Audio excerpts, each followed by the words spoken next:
grand dérangement.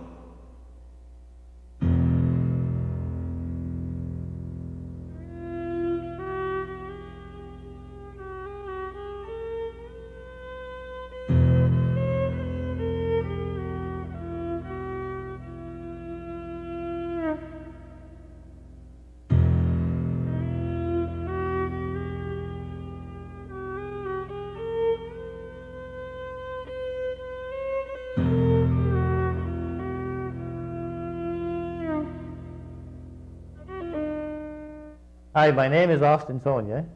And I'm Hayden Landry, and in the next half hour we'll try to relive with you an activity that was very important to the Acadian community, an activity which disappeared in the 1950s and reappeared, if you wish, in 1997 when a group of interested people put together this video. And this video will be about the fabrication of a salt haystack. This activity takes place at La Passe de Pré, which is a salt haymarsh in between Miro's Hill and Hubbard's Point. We hope you enjoy this. Here we are at the Passe de Pré. It's in the Miro's Hill. You see Edward Warner on your left and Herman Amiro to your right. They're sharpening their scythes. The term used for this was wetting the scythe. En français, c'était aiguiser Ou passer la passer la faux. Here to your right you see Alfie Leblanc wetting the scythe and giving a fine edge to it. Over to the right you see Edward Warner starting to cut the scythe, cut the hay, with the scythe. Here you see a nice slow motion shot of it, and if you had the good fortune of being on the marsh while they were cutting with the scythe, you could hear a whistle as the scythe would go through the grass. It was very important that the scythes were very, very sharp, and depending on the grass or they were cutting, sometimes they would have to stop quite often to wet the scythe because some of the grass here was very hard. Here you see to your right, to your left, Leslie Muse, and in the center Edward Warner, and to the right, he's now in the center, Franklin Mulezo. They're in the process of raking the hay. They're in the process of making a windrow. And if you notice Edward Warner, how he turns his rake at the end, he's in the process of folding in the windrow so as to make it easier for him to roll his haycocks when the time comes. In French, the windrow, we call it le rouleau.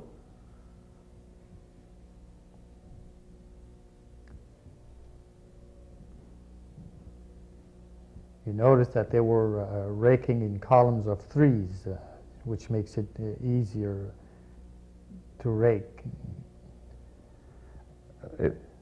Unfortunately, the marsh had not been cut here for over 40 years, so it was very difficult to do a good job of cutting the hay, and consequently makes it difficult to rake it. Here you see again Leslie Muse, Franklin Mulezo, and Edward Warner in the process of folding in the other side of the windrow, and Leslie and Franklin is drawing the hay into Edward, and Edward is proceeding to fold in the windrow so as to make it, like I said earlier, easier to roll up the haycocks. See how Edward turns his rake at the end? That's to align the hay strands in crossword directions with the windrow. Now Edward's going to take his pitchfork and he's going to proceed to roll the haycocks. Like Hayden was saying earlier, had the marsh had been mowed in the recent years, it would have been easier to slide the hay on the marsh in order to create his haycocks. These haycocks, by the French term for the haycocks were Les mullerons.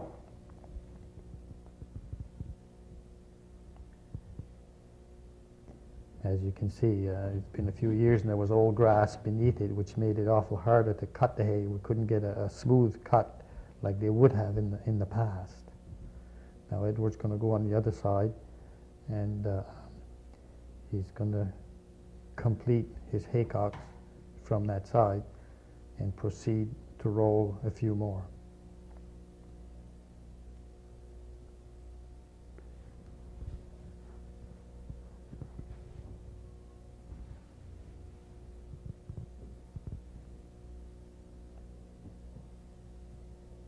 The number of haycocks that were rolled depended on the size of or the acreage that was mowed.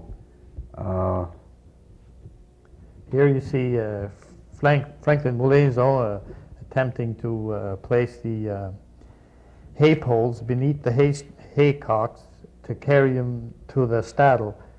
There's Melvin Landry now placing the hay pole beneath the haycocks. And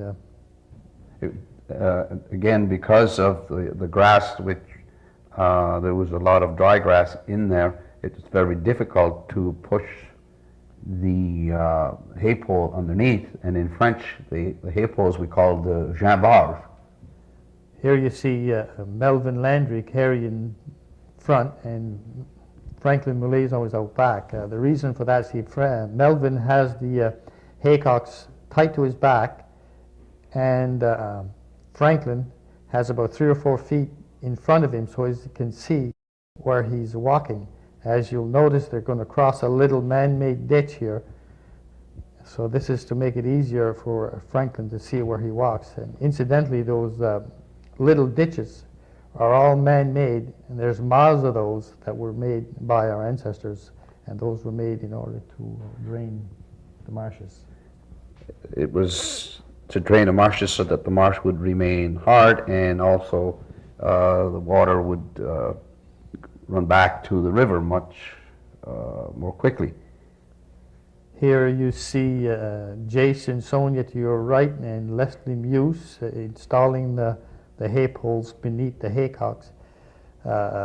This activity, it was basically a family activity, like the whole family took part in building these haystacks, young and the women as well, like the young fellows carried the haycocks and raked the marshes, and so did the ladies of the household. You have a picture there which shows you roughly how large this marsh is, and as Austin was saying, I think previously there were from Hubbard's Point, Rose Hill to Sluice Point, roughly 1,000 haystacks on the marsh. So you can see it was quite an activity.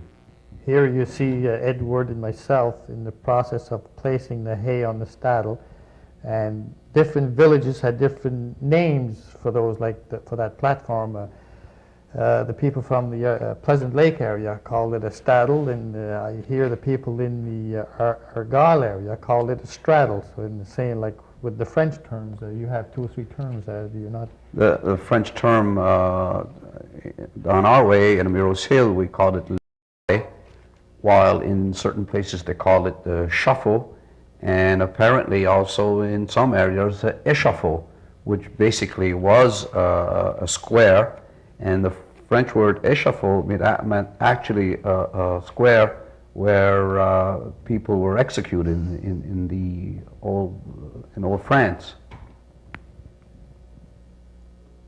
Here you see Edward, you notice how he turns the pitchfork in order to lay the hay in such a manner, like you have to place your hay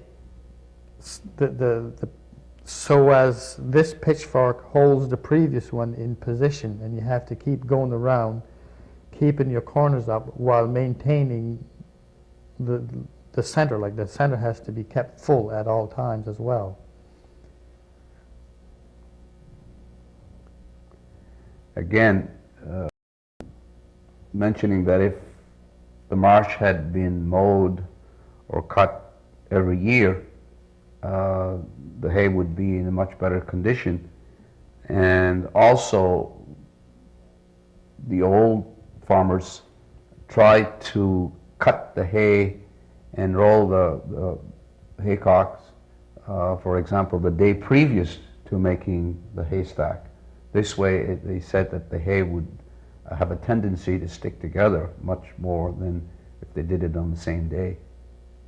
Here you see Melvin Landry climbing on top, and he's the person that actually constructs the stack. Like he keeps the center packed down full, and at the same time he keeps placing the hay on the corners and whatnot. And you see Edward and myself that keep pitching the hay. It was very important for the person who was on the haystack to have an idea as to where the hay should be, so that the haystack would have a good shape. It would eventually come to a point. However, it was very important also for the people who were pitching the hay to indicate to the one who was on the stack as to exactly where the hay should go. And this was especially true as the haystack got higher and higher.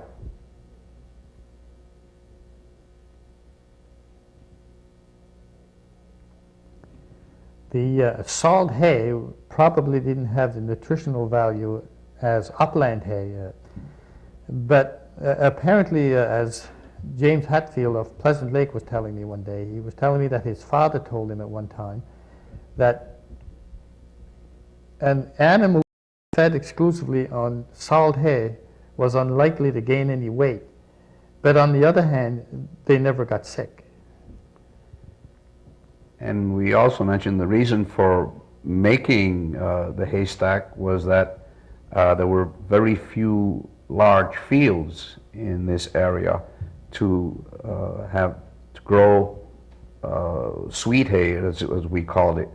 And consequently, they built the haystack, and this was to remain there roughly until December, January, or February, when the marsh froze, and it enabled the farmers to go there with their oxen and had the metal wheels, if you wish, very narrow. It would cut into the marsh, but when the marsh was frozen, it permitted them to get the hay and bring it into the barn as they needed.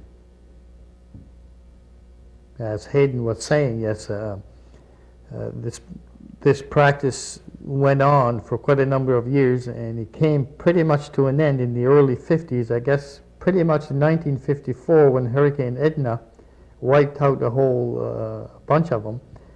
And at that time, well, people started working in industries, and the advent of people making carts with car tires and whatnot, they were able to take the hay off. So most of this practice ended during that time.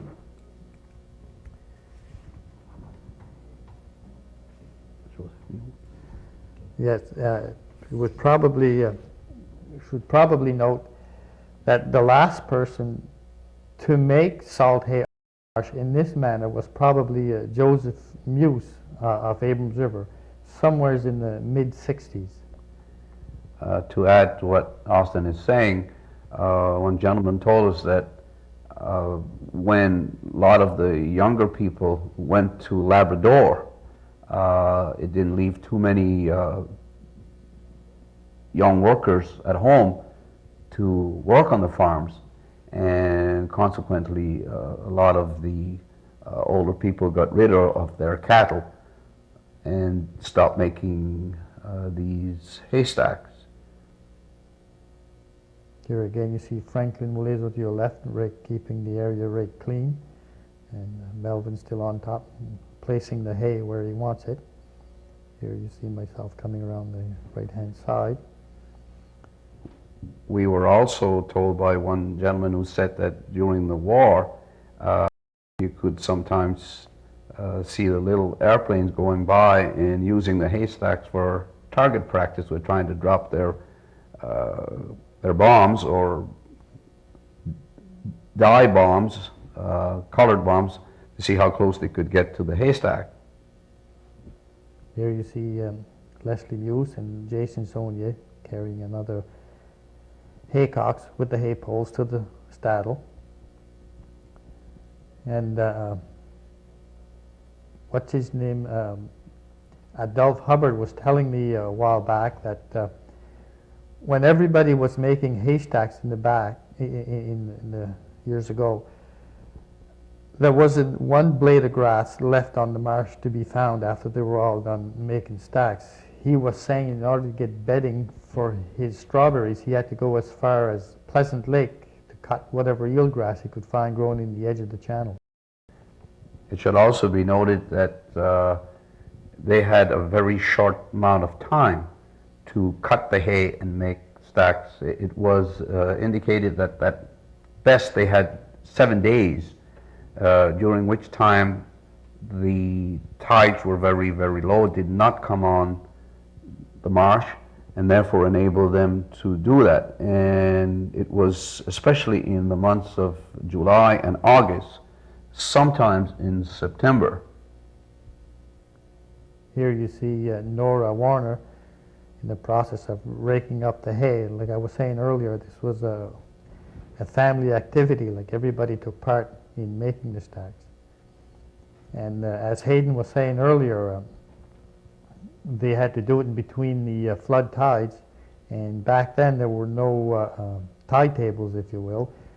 They went by the farm almanac, and they used the apog and the aperigi as a guide as to when to cut their hay. And like Hayden was saying, depending on which one came first, whether it was the apog or the aperigi, they had between 4 and 7 days in order to cut and dry and stack the hay.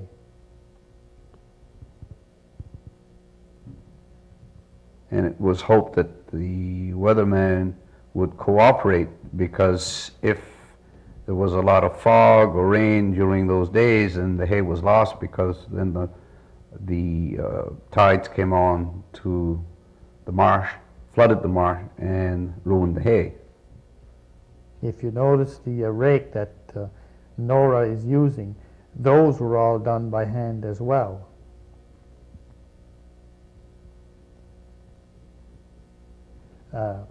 Might be interesting to note, or note that earlier, that a complete description of the stack and staddle is at the Historical Society in Tuscany. Like you can, it can be had at the.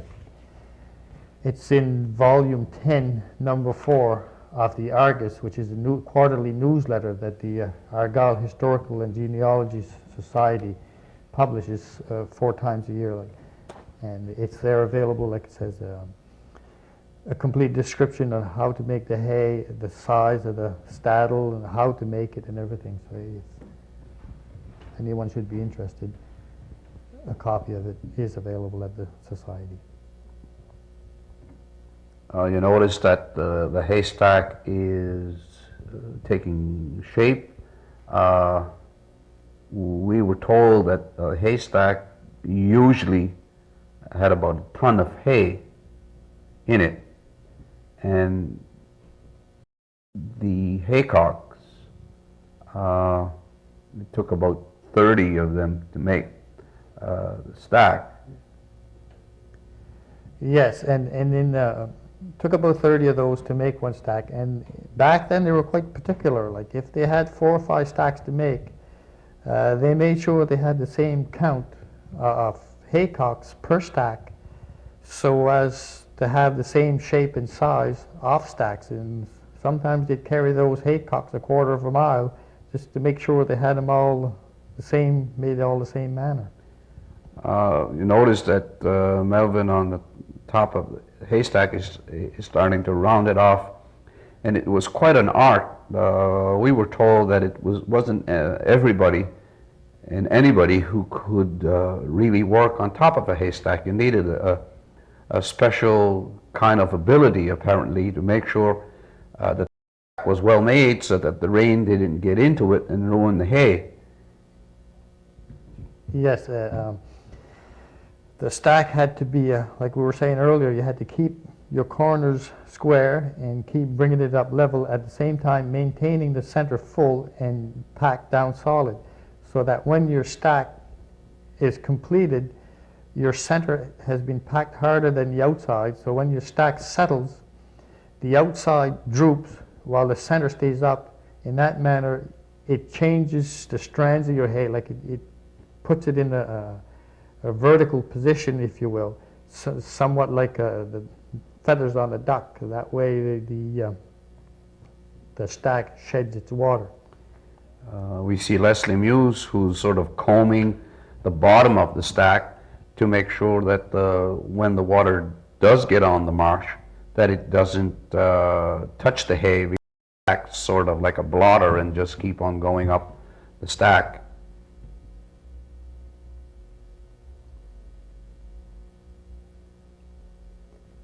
I guess, frankly, Melvin got a little thirsty here.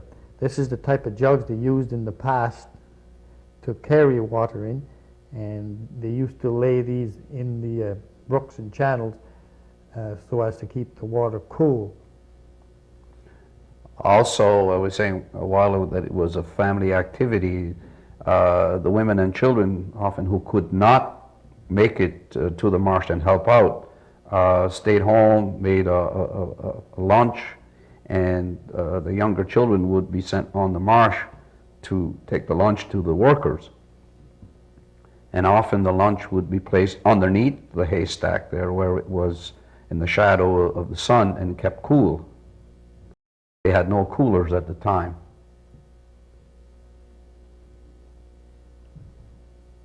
The stack is getting near completion. Now you see Edward Warner using his long pitchfork, two-pronged fork.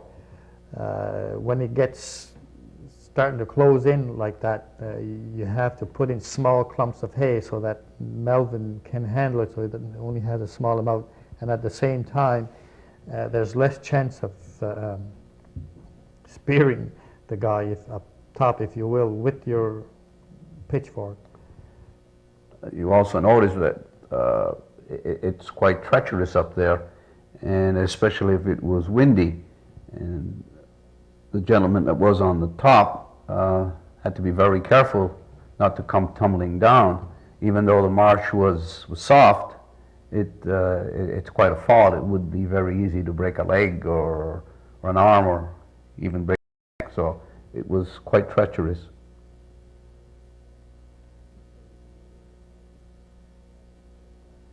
We are very near the completion of the haystack.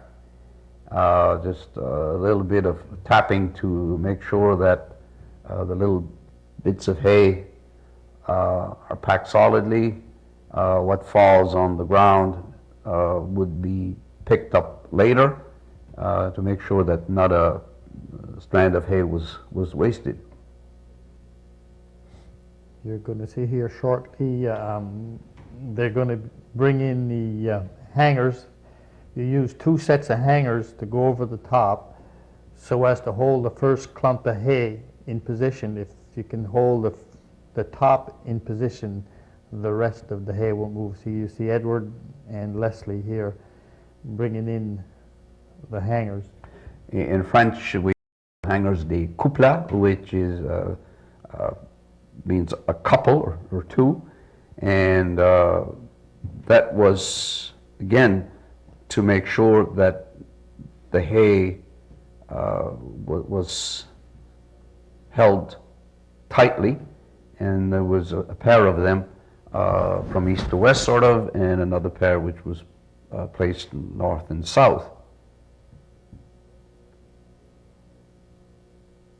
I don't know if we noted it earlier, but as you can see, the staddle is approximately 3 feet off the ground, and it's I've measured a bunch of the old ones. They were approximately 7 feet square, and with the poles on top, they ended up to be approximately 8 feet in total. And we noticed also that the posts from the staddle were still in very good shape, and they've been in there for a number of years, 50, 60, 70 years or more, while the top of the staddle had been carried away by the tide. Most of the poles that were stuck in the marsh were still in very good condition.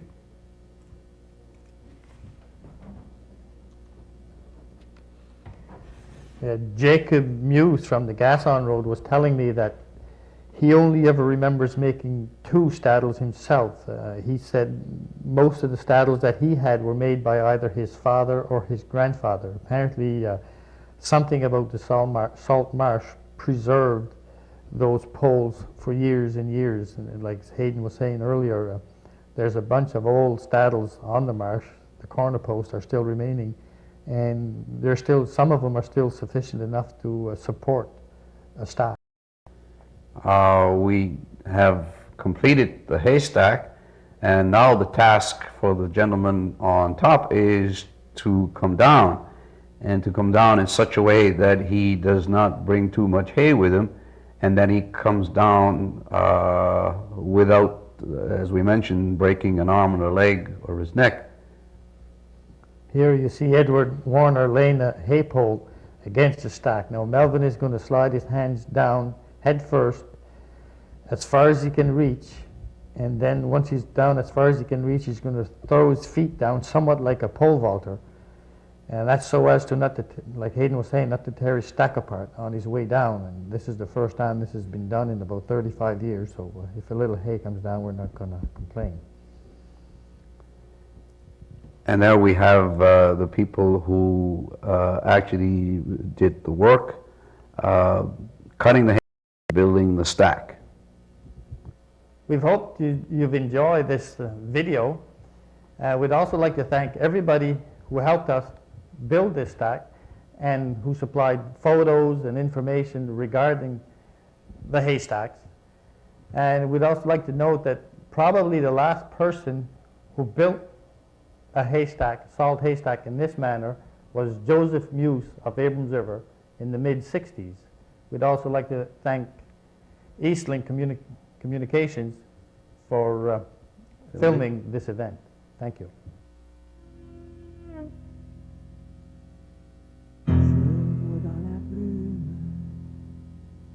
Qui envahit la côte, des silhouettes dansées dans le vent, rassemblés sur le sable, des milliers d'enfants qui reprennent la danse avec élan.